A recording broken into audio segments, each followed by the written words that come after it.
All right, Michelle. Looks like we are streaming. Can you confirm that Yes, we're you're ready to good to go? go.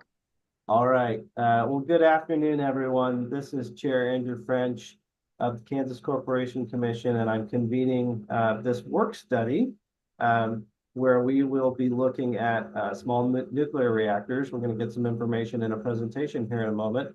But I do want to say I'm joined by my colleagues, Commissioner Keene and Commissioner Keither. And we are also joined by Representative Leo Delperdang, Chair of the House Energy, Utilities, and Telecommunications Committee. So happy to have Representative Delperdang here with us as well today. At this time, I'm going to toss it over to Jeff McClanahan, the Director of Utilities here at the KCC, to give a little bit of an introduction. So Jeff, take it away.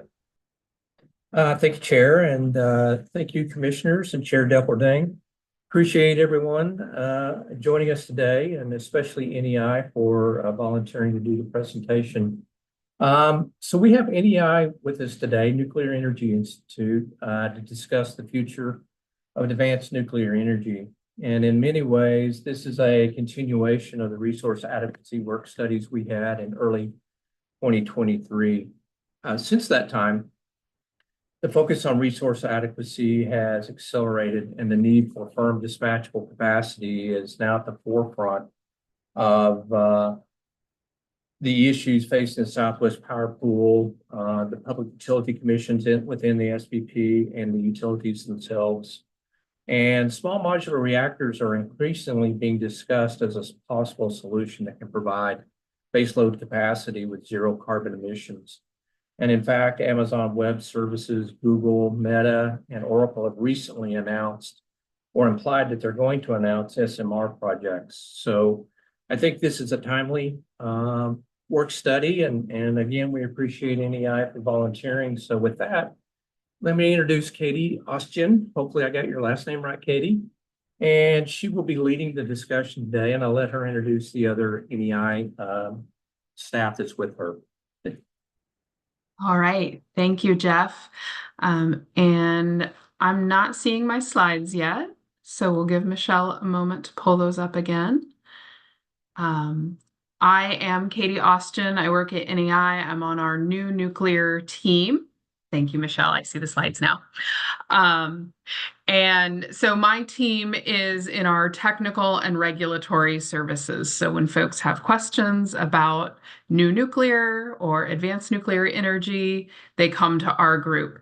On the line as well, we have my colleagues, Christine Cheesemadia, who does our state government affairs work. So she's very familiar with the various state legislators. And Christy Hartman, who does work in our policy group on regulatory and utility commissions. So hopefully between the three of us, we'll be able to answer any and all questions. A little bit about what the Nuclear Energy Institute is, or who we are. NEI, as we call ourselves, is a Washington, D.C. based policy and membership organization.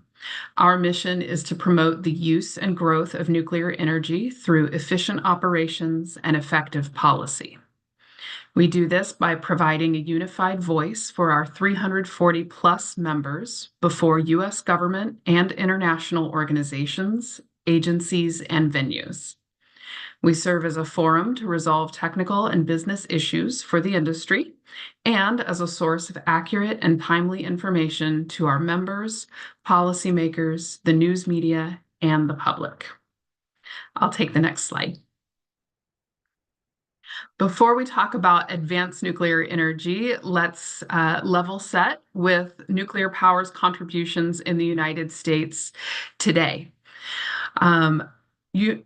U.S. nuclear energy produces almost half of our clean generation in the country. And as we're producing that emissions-free generation, we are avoiding or reducing carbon emissions by 476.5 million metric tons. We're avoiding or preventing hundreds of thousands of tons of other greenhouse gases like NOx and SOx. We're doing this 24/7, 365 with an average capacity factor of greater than 90%. And we're also doing this while supporting hundreds of thousands of jobs, contributing to state taxes as well as federal taxes each year. And ultimately, this does result in average electricity bill savings for consumers, as well as the contributions to the country's GDP. We'll take the next slide. So where is all this happening? We have 94 different reactors at 53 plant sites in the United States operating today. And so you can see those highlighted here on the slide. And on our next slide, we'll zoom in on Kansas to show, let's have the next slide. There we go. So you can see the sources of electricity today in Kansas, and that does include nuclear at the Wolf Creek Generating Station, operated by Evergy, or the Wolf Creek Nuclear Operating Company, but primarily owned by Evergy. And you can see there that Wolf Creek is among those with the very high capacity factor and an excellent operational record, and providing electricity to almost 1 billion homes, 925 million homes powered by nuclear energy in Kansas. Let's go to the next slide. So NEI has conducted surveys of our U.S. utility members on nuclear power's potential role in meeting their company's decarbonization goals.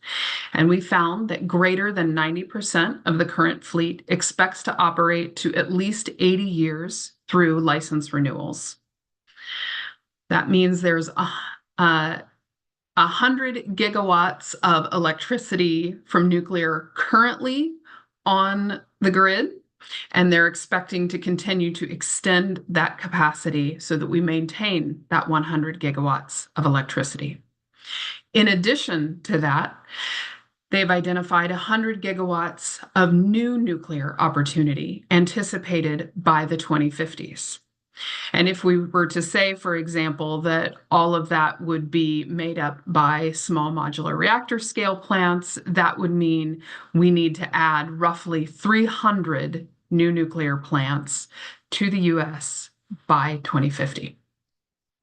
Notably, current NEI nuclear utility members produce nearly half of all US electricity, and we're seeing interest in new nuclear from additional energy producers and consumers. So that new nuclear opportunity could be even greater. Next slide. So let's talk about the different types of advanced reactors, and they come in a range of sizes and features to meet diverse market needs. There's a wide variety of new technologies being developed. If we start on the left-hand side, some of those technologies are what we classify as micro reactors. They're generally less than 50 megawatts electric in their power output. And the example shown on the slide is Oklo, but there are approximately a dozen different reactor technology developers working on different microreactor designs. As we move to the right, you'll see light water SMRs, or small modular reactors, generally less than 300 megawatts electric, or maybe less than 350 megawatts electric. The value of the output there, or the quantity of the output, is not necessarily the distinguishing feature that makes it a small modular reactor. It's more so that it could largely be factory fabricated and deployed to a site for modular construction rather than entirely stick-built construction. These light water SMRs are familiar technologies to what we have operating today because they're either a pressurized water reactor or a boiling water reactor. They're just shrunk down with some enhanced safety features, and of course, trying to optimize the economics when you look at that factory fabrication and that modularization. Then continuing to the right, we have a few different families of what we call non-water cooled reactors. So we have high temperature gas cooled reactors, such as X Energy's design. And again, there are several in development. We have liquid metal cooled reactors, such as TerraPower's Natrium. And again, several in development. And then we have molten salt reactors, such as Terrestrials. Some of the initial molten salt reactors are being demonstrated now as research and test reactors, and then they will proceed to commercialization as well. So all of these non-water cooled reactors across the different families, most of them are in the small modular reactor range of about 300 megawatts electric, but some are as large as 1,000 megawatts electric. As we see that significant increase in electric demand, we know that there may still be an opportunity for large gigawatt scale reactors to be added. The microreactors will be demonstrated in the late 2020s, and those will be not only for electricity, but also combined heat and power. Those could be used in remote mining or upstream oil and gas operations, as well as in district energy settings. An example is Eielson Air Force Base in Alaska is looking to use microreactors for heat and power because of their reliable, resilient, carbon-free energy. The light water small modular reactors are set to provide electricity to the grid by the 2030s, with some leading the way, including Ontario Power Generation up in Canada, working with GE Hitachi and their BWRX 300 design.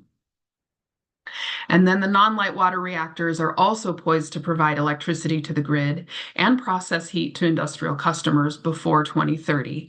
TerraPower, for example, is working to construct their reactor in Wyoming so that PacifiCorp can replace a coal facility that they have scheduled for retirement.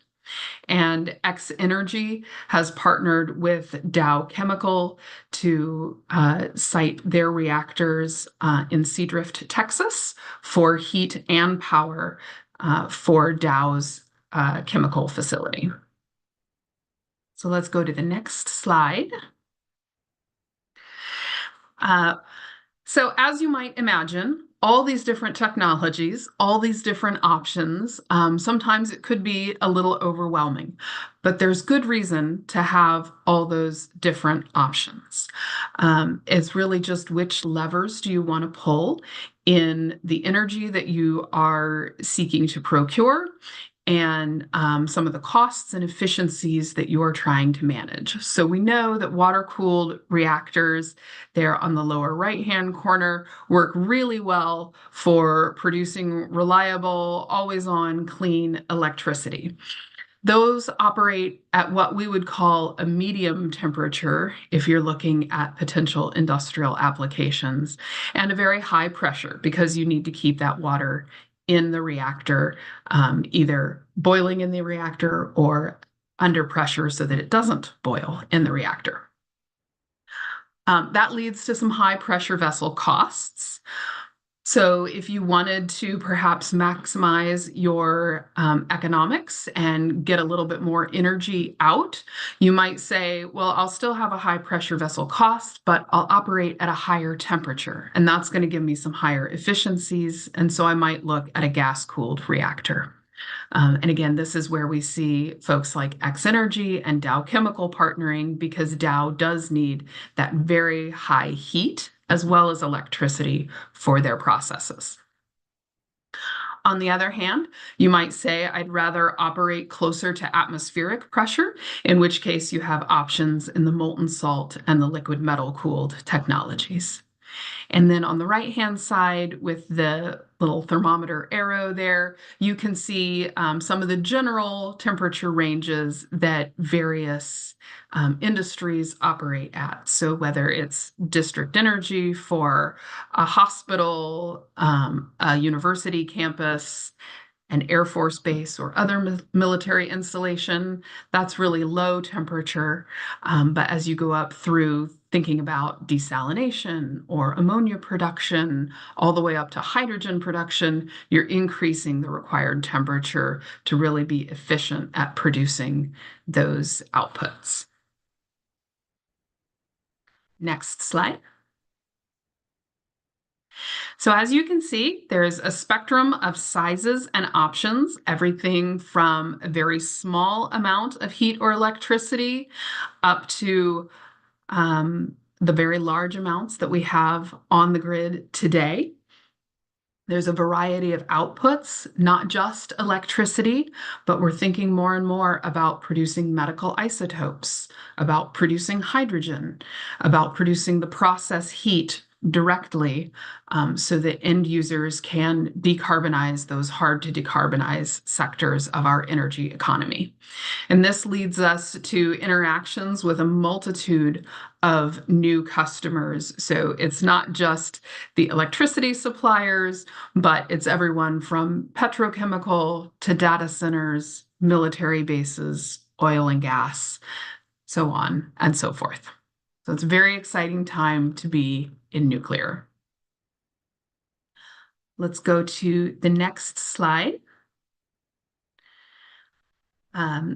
So the Department of Energy has published their Pathways to Commercial Liftoff report, and they actually just updated it recently. So we've got the second iteration. And this sort of sheds some light on why it is that U.S. utilities are evaluating nuclear in their integrated resource plans. There's connection to the growing interest in adding new nuclear as coal power sites are retired. And as we look at achieving net zero electricity in the United States by 2050, the Department of Energy has found that that would require an additional 550 to 770 gigawatts of additional clean, firm capacity. And their modeling results indicate demand for 200 plus gigawatts electric of new nuclear capacity. That lines up pretty well with our survey, where our members, who provide half of the electricity in the US today, see an opportunity for 100 gigawatts electric. If you factor in the other electricity providers across the nation, you would double that number and say, hey, there could be demand for 200 or more gigawatts of new nuclear capacity. System-level decarbonization modeling, regardless of renewables deployment, suggests that the U.S. would need significantly more clean, firm capacity to reach net zero. And there are only a few options for clean, firm power. Nuclear power is one of the most viable options, proven at a large scale. Again, as I said, we have 100 gigawatts of nuclear reactors currently operating across the United States. So this graphic from the Department of Energy and their Pathways to Commercial Liftoff report illustrates that unique value proposition for nuclear. If we think about all the things that we might value from our energy, is it clean? Is it firm? Is it always on? How does it compare to the land use? When you think about the amount of energy that you get out of it for the amount of land that you need to occupy, when you extend that not just from the generation facility itself, but also think about the transmission that's needed to support it. And then when you think about the economic benefits, are they concentrated locally, or are they distributed across the country, or maybe even across the globe? And if you look at the potential for direct heat applications, because again, not everything we want to decarbonize relies on electricity, some of it may require heat. You find that nuclear has a very high value proposition across the board.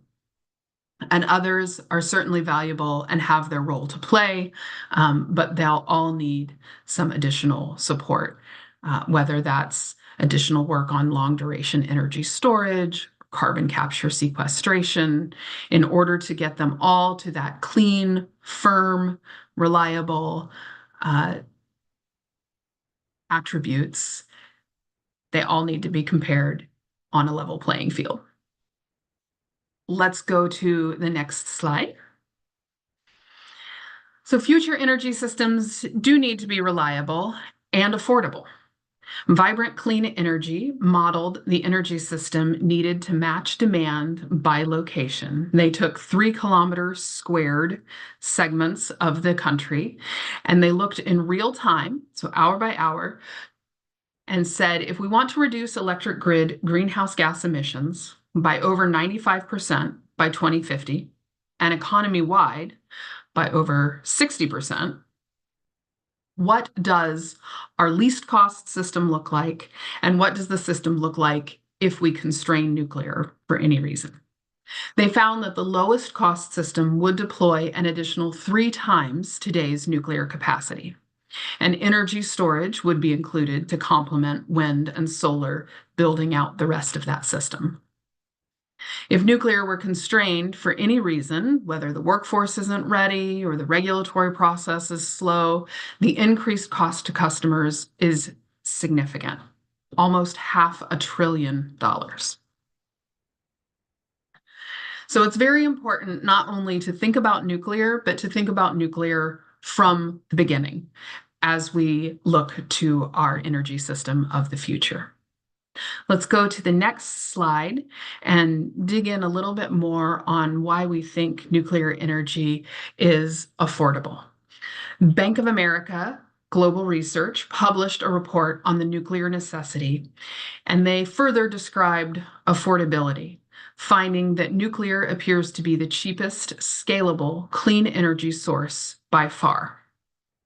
They started out with a metric that many are familiar with, the term levelized cost of electricity, which is a measure of an energy source's lifetime costs divided by energy output and a common standard for comparing different energy projects. When levelized cost of electricity analyses accurately compare technologies with similar functions, as the DOE liftoff report did, or a firm Kutak-Rock has done, looking at clean, firm generation technologies, we see that small modular reactors are certainly a cost-effective option when you assume a 60-year lifetime for that generation asset. Further, when accounting for the full system costs, so this is the graph in the middle, that include balancing and supply obligations, nuclear appears to be the cheapest, scalable, clean energy source, again, by far. And finally, for our graph on the right, yes, initial capital costs for nuclear may be high, but energy payback, as measured by the energy return on investment, is in a league of its own. The energy return on investment measures the quantity of energy supplied per quantity of energy used in the supply process. So are we getting more than we put into it out of it? Are we getting much more? That's the sort of comparison that we're seeing in this chart. Next slide. Reliability and affordability are not the only energy system benefits of advanced reactors. In this report on SMRs and integrated resource planning, the organization SMR Start highlights several additional system benefits that really apply across advanced reactors, whether they're in that small modular category or whether they're micro or even approaching the gigawatt scale. When you think about an advanced reactor, there are things that they share with the current fleet, like long-term price stability with low fuel and operating costs. And then there are things that they're taking and not only using the experience of the current fleet, but building on that experience to be not only reliable generation, but dispatchable generation that will work well with renewables. So operating 24/7, 365 days per year with years between refueling. Our current fleet averages 18 to 24 months between refueling outages. Small modular reactors, particularly those that are light water reactors, would be on approximately that same frequency. Some designs are looking at 5 or even 8 to 10 years between refueling outages, particularly as you get down to those micro reactors. Again, there's the efficient use of transmission and land utilization, being able to site the nuclear facility near where the load is. or near where existing transmission is, if you're looking at retiring coal facilities, but making use of that transmission infrastructure that's already there. Of course, they're environmentally friendly with zero carbon emissions from advanced nuclear. And many are being designed with the ability to think about dry cooling. So not only those that perhaps don't use water for cooling at all, but also looking at just generally minimizing the impact on our water resources and those other things that are being competed for in the human environment. I talked about integration with renewables and storage. So the last point I'll make is on factoring in the ability for black start or operating independent from the grid. Of course, energy security is very important as we rely on it, not just at home to stay comfortable with the air conditioning and the heat, or to keep our food at a safe temperature, but also when you think about hospitals and military installations and the critical missions that they need to fulfill. We need to have secure, reliable power, and nuclear is able to do that both today and more so in the future as we look at how we can make sure that these future designs don't require any offsite power to start back up in the event that there was a, interruption to the grid. Next slide. A little bit more on the economic benefits of SMRs. Just some average numbers. If you think about employment at a small modular reactor, right? So these are about a third the size of the reactors that we have online today. They will provide around 900 manufacturing and construction jobs over 4 years, approximately 300 permanent positions during their 60 or more years of operation. And as with any large industry, they do have a multiplier effect with an additional 1.66 jobs generated in the local economy and 2.36 jobs in the rest of the state when you introduce a nuclear power plant. These jobs are high-paying, family-sustaining wages. They pay 20% more on average than jobs at other energy sources, and 36% more on average than other salaries in local areas. All of this economic activity then means 500 million or more in direct and indirect economic output annually, from both electricity sales as well as the spending at the local, state, and national level for supplies, for supporting the workforce, and of course, again, those taxes that are contributed across all levels of government. Let's go to the next slide, and we'll see one more focus on the long-term jobs and the fact that these numbers are significant when you think about the energy that's provided and the wages that are provided.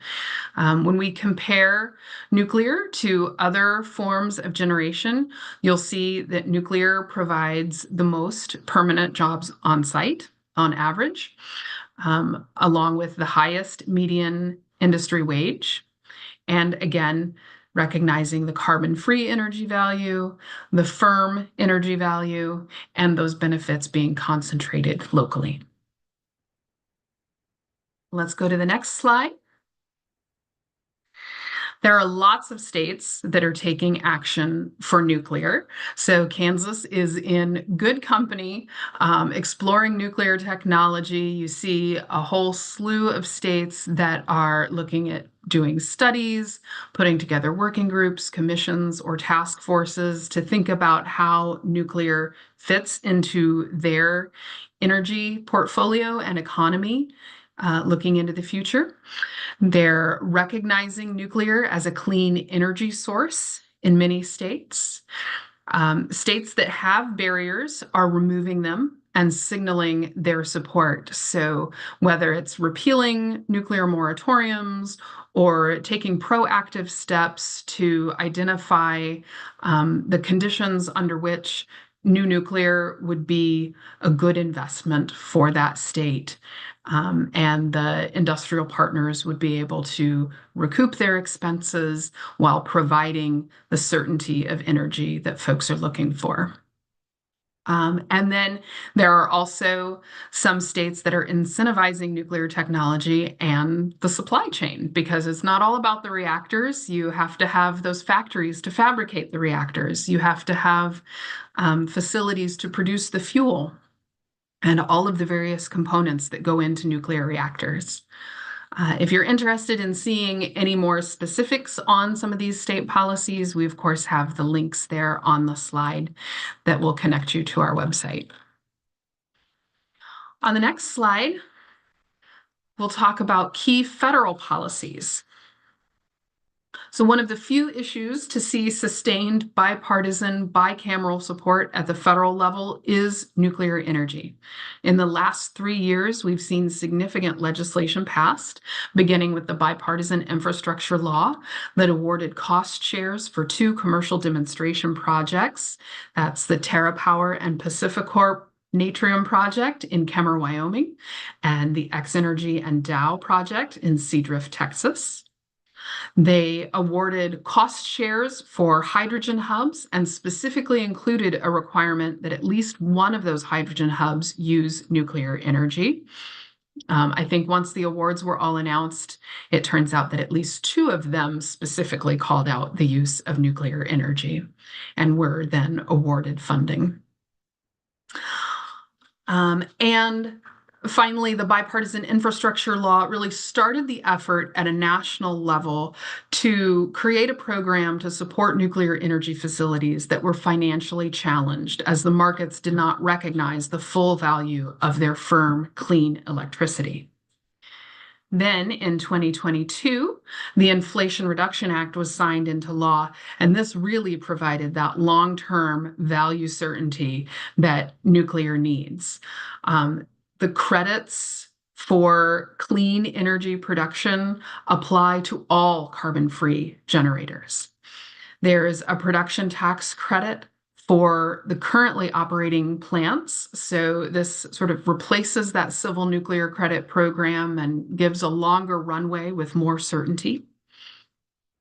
There's a production tax credit for clean electricity generation that's at least $30 per megawatt hour for the first 10 years of operation, and it's indexed to inflation. There's also options for a production tax credit or investment tax credit for new clean electricity generation. And those credits last until CO2 emissions from electricity are 75% below 2022 levels. You'll also see that on the investment tax credit, there's the option to add on some bonuses. So it starts at a 30% investment tax credit. If you're building new nuclear or clean generation in an energy community, say someone who's retiring fossil fuels, you can get a 10% bonus. If you're using primarily US components, you can get another 10% bonus. So now you're looking at a 50% investment tax credit for that clean electricity. Notably, the Inflation Reduction Act also includes provisions for monetizing these tax credits to make the value available to all energy providers. You can take a direct payment, which is available to tax-exempt nuclear owners, or you can transfer those credits one time for cash payment. And I noted at the very bottom there on the Inflation Reduction Act, there's also a clean hydrogen credit. So as we think about whether we want to use hydrogen as a storage and transportation mechanism for energy, the Inflation Reduction Act incentivized that production of hydrogen to help jumpstart that piece of the energy economy as well. Then on the right-hand side, This Congress has been just as active in support for nuclear energy, passing legislation to secure domestic fuel supply and to maintain and improve regulatory frameworks to enable the growth of U.S. nuclear energy. You can see there are several items there related to the fuel supply. I will highlight the additional $800 million for small modular reactors. So again, incentivizing the commercial deployment and coming to market of these technologies. There's a request for proposals or a funding opportunity that's available right now for those small modular reactors. Next slide. It's not just support in state legislatures and at the federal policy level. We also see strong public support in general for nuclear energy. On the slide, I've got a report from the Potential Energy Coalition, but there are also polls from Pew and Gallup, even Stanford, showing the strong public support for nuclear energy. And this is across genders, across incomes, ages, political affiliations, even education levels. The US public strongly supports nuclear energy. And you can see some of their reasons there, echoing the need for clean energy, reliable energy, secure energy that we're not relying on other countries for. Next slide. So this brings us to the fact that there are over 30 new nuclear projects being considered or planned for deployment by the early 2030s in the US and Canada. And state support will be key to their success.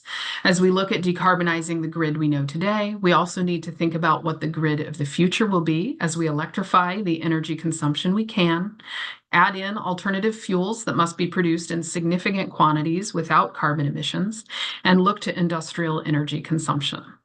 Whatever the energy need, there will be a new nuclear offering to meet it. And with that, I'm happy to take any questions.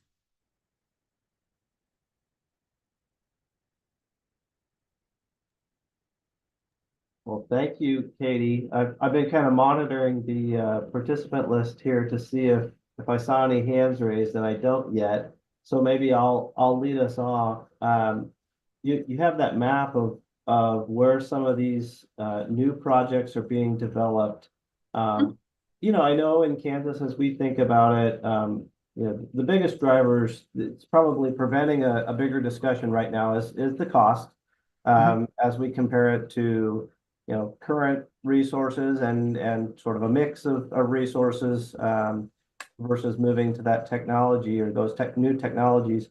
Could you maybe give us an idea of sort of the first movers on these technologies? What are some of the motivating factors you've heard for why some of these clusters have popped up where they have? Is it policy driven? Is it you know, public policy goals? What are the drivers you're hearing?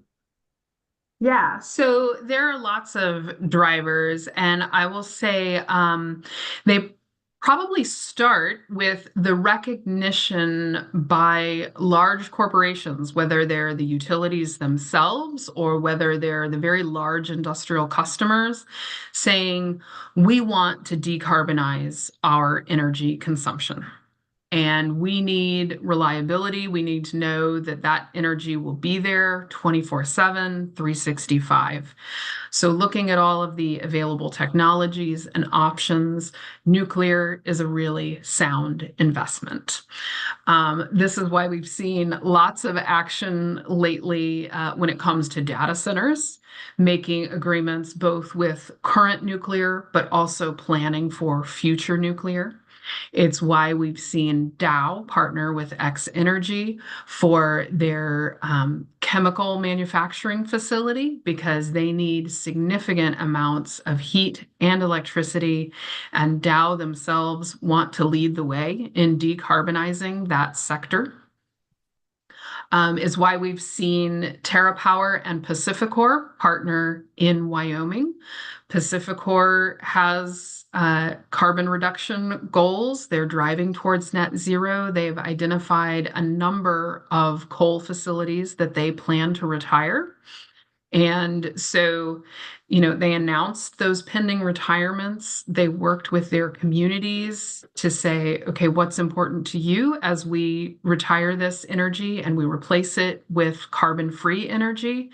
And those communities said the jobs, our economy, our, local way of life is very important to us. And so again, looking at the technologies available to replace that amount of energy, to make sure that it's available 24/7, and to provide those comparable or even better paying jobs with a small amount of retraining, nuclear was the way to go. So that's why we see that project in Wyoming. Thanks. Yeah, that makes a lot of sense. It sounds like a lot of these are driven by sort of a starting point that we need to be 24/7, zero carbon, and then perhaps in some of these first places they don't have access to a large pool of diverse resources to try to put those puzzle pieces together, and so this is a quick solution that is completely firm, that you're not going to have to firm up with other resources, which makes it a more attractive option. Well, I'll turn it this time. If anybody else has any questions, raise your hand or just go off of mute and fire away, because I'm not seeing hands. I'm off of mute. All right, Commissioner Keither. Yeah, there's a lot going on here, and I like seeing all of this information. But what concerns me is lack of the workforce, and who has the training and the technology to take these jobs, and how are we going about making sure that we meet the needs that we're going for? Yeah, it's a very good question. So we know that young folks across the country, and even those who are looking for new jobs, are looking for meaningful work, and they're looking for a way to contribute, to that energy future so that we can all be prosperous. We have seen excellent success with the current fleet partnering with local universities, community colleges, even technical training centers to ensure that we have the trades, the craft, the operators available to feed into our facilities. But that won't be enough. If we're going to double or triple the number of nuclear energy facilities in the US, we're going to need a whole lot more. So NEI and our members have been working with the Center for Energy Workforce Development.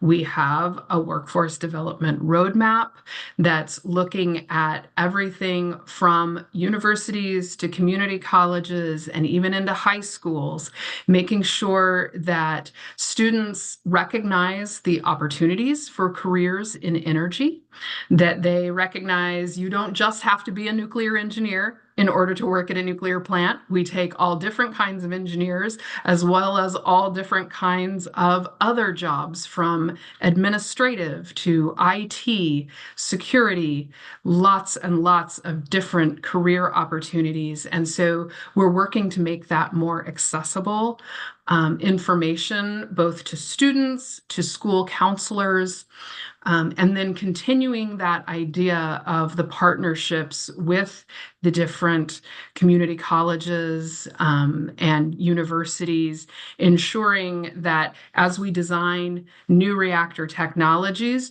we're feeding that information to the educational systems so that they can start to educate the folks that will need to work in those facilities.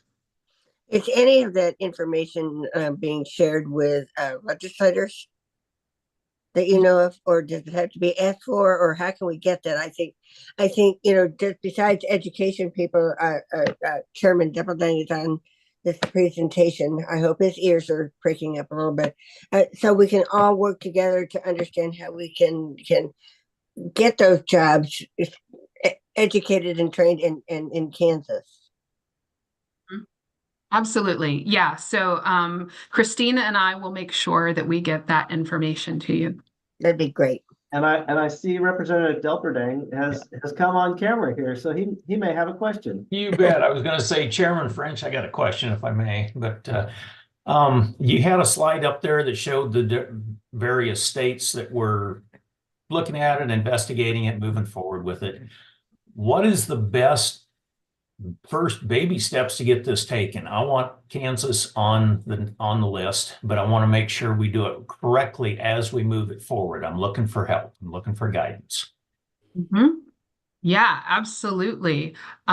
So I would check out that state policy options paper that was linked at the bottom of that slide.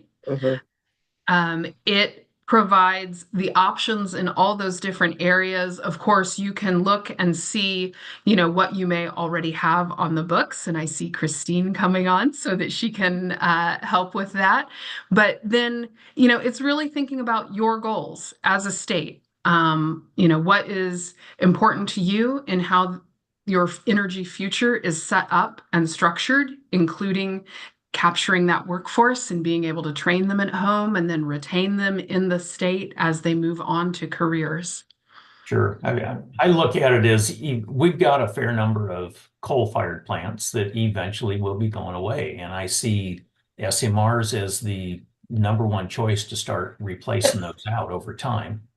I've been reaching out to a company out of Memphis. I'll just leave the names quiet, but as far as coming in to do some analysis in the state or evaluations, is that a good way to start it? Or is it possibly a waste of funds? I'll just add to Katie's comment about what's right for your state. A lot of states are starting out with setting up these task forces, commissions, working groups. And that puts a kind of a safe space for legislators in the state to explore the technology. And it ends up being with a report or recommendations back to the legislature or the governor, whoever appoints the working group. And, it gives a something that the state can point to at the end of the day and a recommendation for the state to move forward. And we can give you all the recommendations that have already come out. We've got reports out from Michigan, from Maryland, Indiana's about to come out with theirs. There's over a dozen states that have done these types of activities that have just started to look at the new technology, because some of them already do have existing nuclear in their state, but they want to know about what new nuclear could mean for their state. And that's kind of where we're at. We've got nuclear here, but when we're talking SMRs, we're not talking a Wolf Creek. Technology has evolved so much over the last almost 50 years, 40 years that it's been in service. And people need to realize that. We need to see what options are available. So very good. And then I was going to ask either Katie or to Christine or either or both of you, would you be available to address the committee coming up in any free time frame? Oh, absolutely. We're happy to testify anytime you call on us. Okay, because I'm assuming I'm going to have several new people on the committee, and it's just a question of getting them brought up to speed. So we're happy. Yep. Okay. Thank you. Of course. And I'll just reiterate what Christine noted that, with all the different states that have already published their reports, there's a great body of information to start from. And so you don't have to repeat all of that information. You can cite what is useful, and then you can go forth and collect just the information that's necessary for your state. So you're really at a sweet spot where you can take advantage of the work that others have done and add to it. Which is what I like. I've talked to, as recently as yesterday, I've talked to the CEO of Evergy, which is our big supplier here that owns most of Wolf Creek. But they too said, we are extremely interested in SMRs, but we do not want to be #1. We want to be number 4 or 5 as it starts, getting a few rolled out. It's like, we can work with that, but we need to start preparing now. Yeah. Okay. Yeah, and I'll just jump in. That leads in really well to my question. You had a great slide on 6 about the types of advanced reactors. My understanding is the NuScale design is the only one that's licensed currently. But there are a number of potential designs So licensing, the first one being built, to Chair Dappleding's point, is going to be very expensive and highly likely to have cost overruns to get the design down. And then you've got supply chain to support that, to bring the cost down. I think, we're all very interested in the technology and the potential for it, but Kansas is a small state with a small number of ratepayers. To Evergy's CEO's point, we don't want to be first in and face the risk of all those cost overruns. So I know there's a lot in that, but can you give us an idea of sort of timing of supply chain development and whether it makes sense to have multiple designs, a singular design to get the cost down earlier? How do we go about getting something along the lines of an SMR sooner? Because 2050 is not that far off when you look at everything that's required to get the cost of the first gen of these reactors down. Mm-hmm. Yeah. So you're right. There's a lot there. And as I mentioned, there's a range of sizes and features because there's such a diversity of market needs. But if you narrow in on what your market needs are, then you will be able to zero in on what types of technologies would be most useful for you. And then from there, you can consider factors like, yes, NuScale does have a design certification from the Nuclear Regulatory Commission, which means the federal safety regulator has already determined that NuScale's design is safe and appropriate for licensing and operation in the United States. So that can shave off some time. When you look at some of the other designs, whether it's a Westinghouse AP300, that's based on their Westinghouse AP1000 technology, which has been built around the world. We have 2 AP1000s operating today in Georgia at Plant Vogtle. That's Vogtle 3 and 4. So there's some experience there that can be incorporated and factored in if you were to choose that technology. GE Hitachi and their BWRX 300, it's undergoing licensing today in Canada. The Canadian Nuclear Safety Commission, which is the counterpart to our US Nuclear Regulatory Commission, is working very closely with the Nuclear Regulatory Commission to share lessons learned and observations.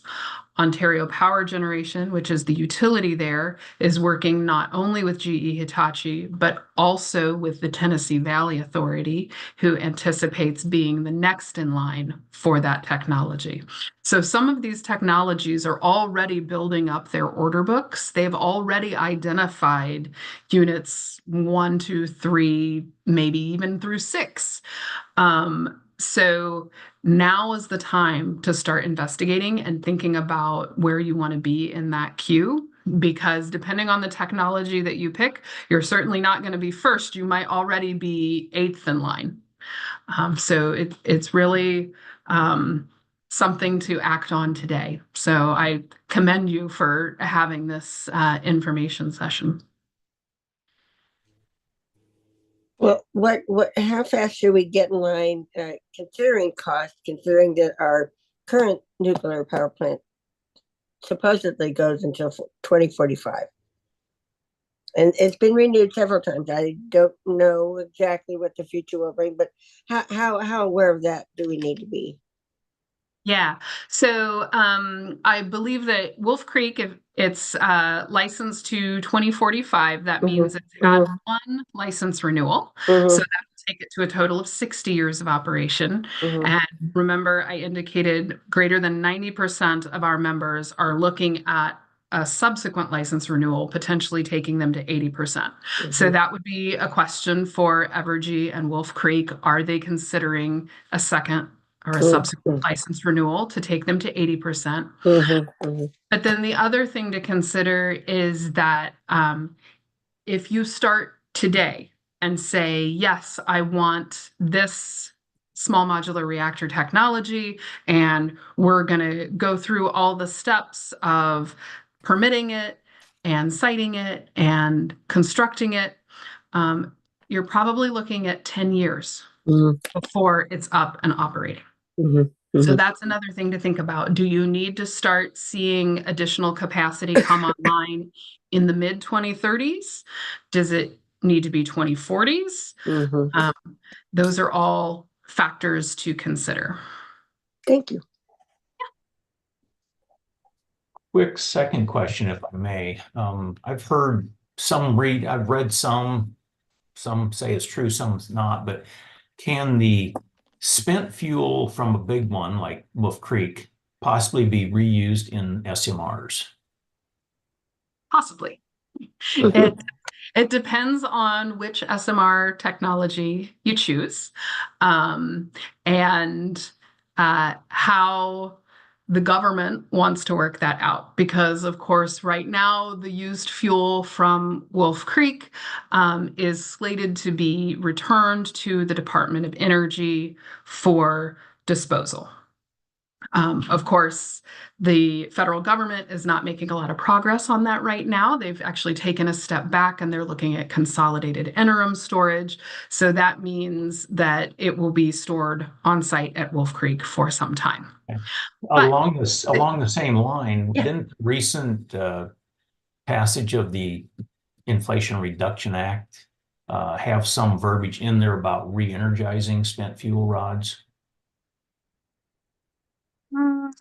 that is not ringing a bell for me. Okay. However, to that idea of recycling, there is still quite a bit of energy left in that fuel. It's just that the way today's reactors are designed, it's not economic to keep using that fuel beyond a certain number of years. So that's why they take it out and they refuel. With some of these advanced reactor technologies, they're using fuel that is a higher enrichment and can be put into some of these reactor technologies are what we call a fast reactor. So this gets back to some of our nuclear 101, which I recognize we didn't cover today, but the reactors operating today slow down the neutrons so that they will then split a uranium atom and produce more and more fissions so that you get that energy out. There is a way to design your reactor so that you don't have to slow down those neutrons. Those are fast neutrons, and they will split much more variety of constituents of the nuclear fuel. So you still need uranium. In fact, you need a little higher enrichment of uranium, but because you're not slowing down those neutrons, once the fuel is in the reactor, you can consume quite a bit more of it.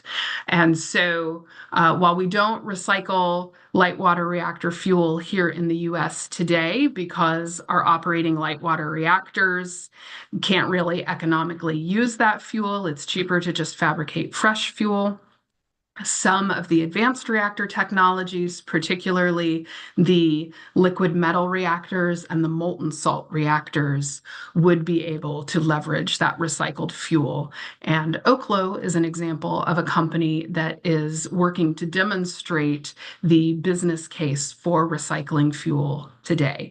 In fact, they're recycling used fuel from one of the reactors at Idaho National Lab to create their first fuel load for their microreactor.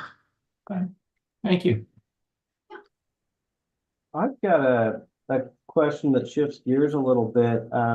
So I know earlier I sort of brought up the cost issue, sort of, initial cost and levelized cost, but I'm thinking more now about the sort of the reliability attributes of these facilities. And I know you've discussed, they are 100% firm. They're always available, other than when they're on outage, obviously. But we sit in the Southwest Power Pool. We have a lot of very cheap but intermittent resources, and we're always having to balance those. And the energy markets are increasingly valuing attributes like flexibility. Same thing with our resource adequacy construct. We need resources that can ramp up and down and, curtail themselves when we've got all this abundant cheap energy, but then ramp up to fill the valleys when we're in a wind drought, for instance. Can you speak to whether some of these newer nuclear technologies have that flexibility attribute? Are some of the technologies better than others at that? Or is that sort of not in their strong suit and maybe sort of a natural limitation on how much nuclear we would want to incorporate into our mix? Yeah, so these advanced reactors are virtually all considering that need to be flexible while at the same time being able to be there very rapidly. And so, they're modeling themselves on, okay, how quickly could a natural gas facility ramp up and down? That's the kind of speed that advanced nuclear needs to be able to achieve. So they're all considering it. They are implementing it in a variety of different ways. So one example could be a nuclear reactor that's used for both heat and power. It gives you the flexibility of saying, right now I need more power and I could live with less heat. So you just sort of shift that energy balance a little bit.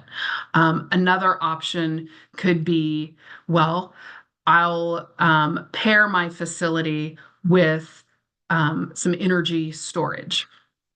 And we're seeing that with TerraPower. Part of their facility design is that not only is the reactor itself 345 megawatts electric, but it's paired with a molten salt thermal energy storage component. So they can heat up a very large tank of salt.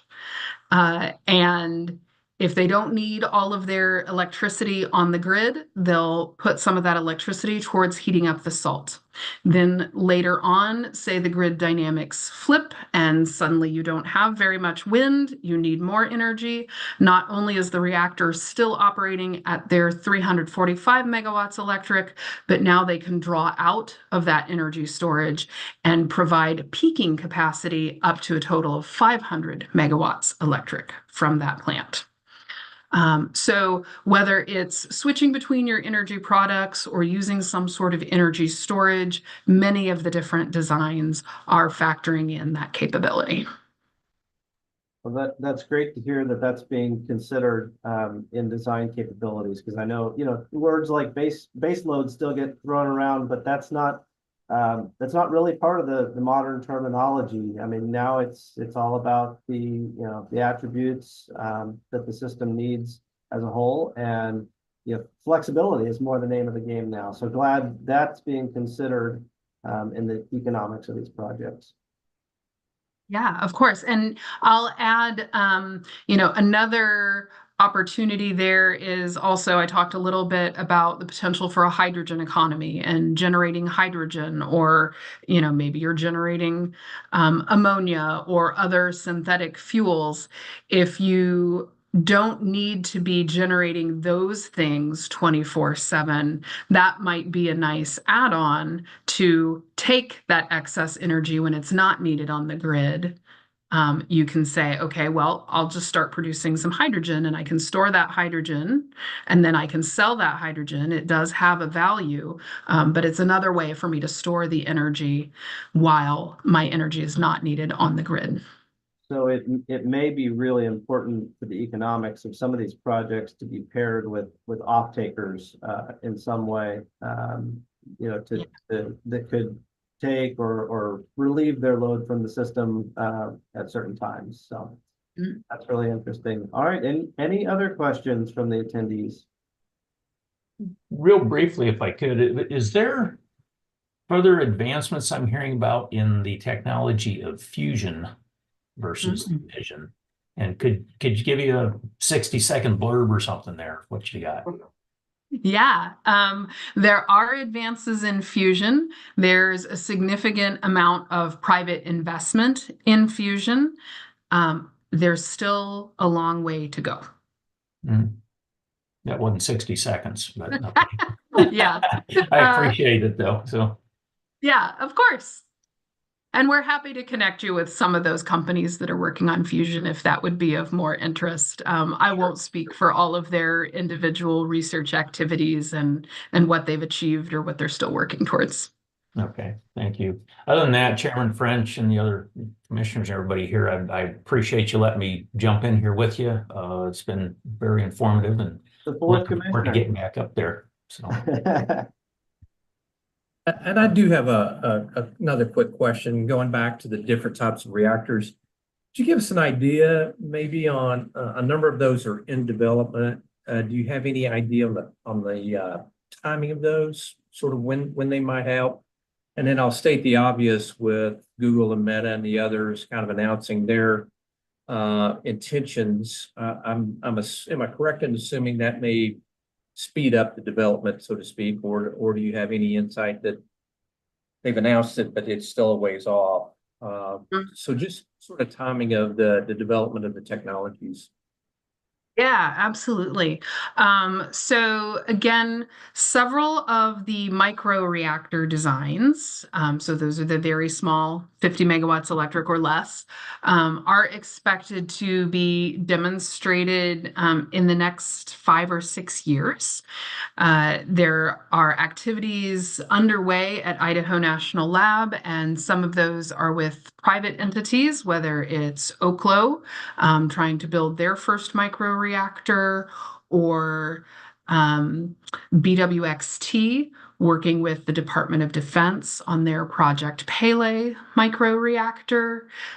So those technologies will be demonstrated, and then the intention is to rapidly deploy follow-on units. Oklo is one that has several different MOUs, so that's not quite the same as money in the hand, but it is, that intention to procure their energy output. And so that's leading to some announced sites in Ohio, in addition to the Idaho and anticipated Alaska site at Eielson Air Force Base. I mentioned GE Hitachi. They plan to have their BWRX 300 up in operation in Ontario Power Generation's Darlington site, 2029, 2030 timeframe. And then they're constructing multiple units there. Those units will be followed by units at the Tennessee Valley Authority. So again, by the mid or late 2030s, we should see some GE Hitachi BWRX 300s in Tennessee. X Energy has their deployment with Dow in Seadrift, Texas. That is, again, expected to be early 2030s for coming online, and should be followed by some additional units, I think at least 4 units at Energy Northwest's site in Washington State. And they were one of the ones that was part of that Amazon announcement. Then we have TerraPower with their Natrium reactor, first in Kemmer, Wyoming. Again, that'll be about 2030 that it's expected to come online. They already have a construction permit application under review with the Nuclear Regulatory Commission. And they also have an agreement with PacifiCorp to begin looking at potentially up to 5 more Natrium reactors as PacifiCorp looks at retiring additional coal facilities. So it's going to be very active in the next 10 years or so. Thank you very much. Appreciate that. All right, I'm gonna give one last call for questions for Katie here. I'm not seeing any hands on my participant list, and nobody's going off of mute. So I'm gonna consider that the last call. Well, Katie, we thank you so much for you and your colleagues for being here. giving us this presentation. As you can tell, there's a lot of interest, not just in nuclear, but in all things on the generation front here in Kansas. And we have a fast evolving generation mix that we've been dealing with over the last 10 or 15 years. Things are getting really interesting right now, and we're having to make some decisions about the directions we want to move. It's a complicated process, and so your presentation today helps us advance that conversation and look at some new options as well. So really appreciate the time, and we'll plan to be in touch. That sounds great. Thank you so much for inviting me, and do feel free to reach out with any other questions. Thank you. Thank you. Yeah, Jeff, any final words? No, just, very informative. SMRs really appear to be sort of the dispatchable generation resource of the future. And I don't think it can get here soon enough. So that's why I keep asking questions and when it'll be here. So that's all I'd have to say about it. Thank you. And I agree with Jeff's comments. Will this slide deck be available somewhere, and how do we get our hands on it? Chair, I just sent it to you. I apologize. Well, for there not you sending go. it earlier, but I emailed it during the presentation. I realized we hadn't sent it to you. Okay, scratch Our that. Public Affairs Office did ask for it to put on the webpage too, so. Yeah. All right. Well, thank you so much for your time. It was a great presentation. And of course, we really loved the opportunity to pick your brains with some questions. So thank you again. I think we will conclude the work study at this time. Thank you. Thanks.